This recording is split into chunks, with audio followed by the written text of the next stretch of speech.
அனைவருக்கும் வணக்கம்.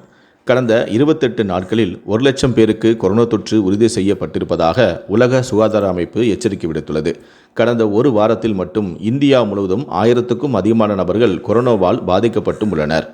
இந்த நிலையில்தான் திடீரென கொரோனா தொற்று அதிகரித்து வருவதால் பள்ளிகள் திறப்பதில் முக்கியமான முடிவு எடுக்கப்பட்டிருக்கிறது. இது குறித்து விரிவாக தெரிஞ்சுக்கணும்னா இந்த வீடியோவை கடைசி வரைக்கும் ஸ்கிப் பண்ணாமல் முழுமையாக பாருங்கள். இந்த வீடியோக்குள்ளே போகிறதுக்கு முன்னாடி இந்த வீடியோக்கு ஒரு லைக் பட்டனை ப்ரெஸ் பண்ணிடுங்க. நீங்கள் இது வரைக்கும் சேனலை சப்ஸ்கிரைப் பண்ணாமல் இருந்தீங்கன்னா மறக்காமல் சப்ஸ்கிரைப் பண்ணிக்கோங்க. கூடவே அந்த பெல் சிம்லையும் மறக்காமல் கிளிக் பண்ணிக்கோங்க. சரி, வாங்க இப்போ நாம் வீடியோக்குள்ளே போகலாம்.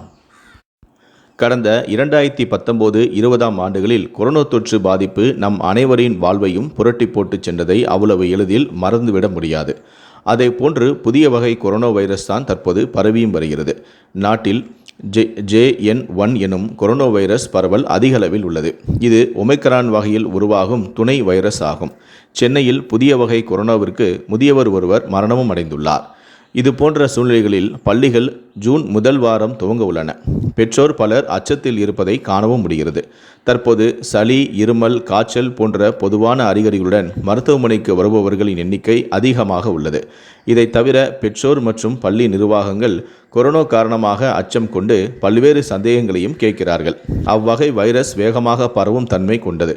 ஆனால் பெரும்பாலானோருக்கு கடுமையான பாதிப்பை ஏற்படுத்தவும் இல்லை. சாதாரண காய்ச்சல், இருமல், தொண்டை வலி, மூக்கடைப்பு, சளி, வலிப்பு போன்றவை இதன் அறிகுறிகள்.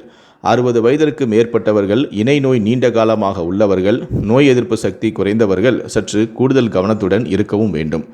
குழந்தைகள், இளம் வயதினர் பெரும்பாலும் எளிதாக மீண்டு வருவார்கள். இதன் காரணமாக பள்ளிகள் மூட வேண்டிய தேவையும் இல்லை. பெற்றோர் தாராளமாக பள்ளிகளுக்கு அனுப்பலாம்.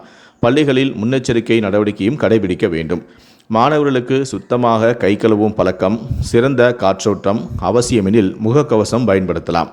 நோய் அறிகுறிகள் உள்ள குழந்தைகள் பள்ளிக்கு அனுப்புவதை பெற்றோர்கள் தவிர்க்க வேண்டும். இந்தியாவில் JN1 வைரஸ் பாதிப்புக்கு எதிராக mRNA வகை பூஸ்டர் டோஸ் கிடைக்கிறது. 60 வயதிற்கு மேற்பட்டோர், உடல்நலக்குறைவு உள்ளோர் இந்த தடுப்பூசியை போட்டுக்கொள்வது நல்லது. இது ஒரு பருவநிலையை சார்ந்த தொற்று அலையாக இருக்கலாம். சில வாரங்களிலேயே இயல்புக்கு திரும்பும் எனவும் கணிக்கப்பட்டும் உள்ளது. நாட்டின் மருத்துவ கட்டமைப்பு இதனை கையாளும் வகையில் உள்ளது என இந்திய குழந்தை நல மருத்துவ சங்கம் தெரிவித்தும் இருக்கிறது. இந்நிலையில்தான் கர்நாடக அரசு பள்ளிகளுக்கு சில அறிவுரைகளை பிறப்பித்திருக்கிறது. அதாவது காய்ச்சல், இருமல், சளி, ஒவ்வாமை உள்ள மாணவர்கள் வீடுகளிலேயே இருக்க அறிவுறுத்தப்பட்டிருக்கிறார்கள்.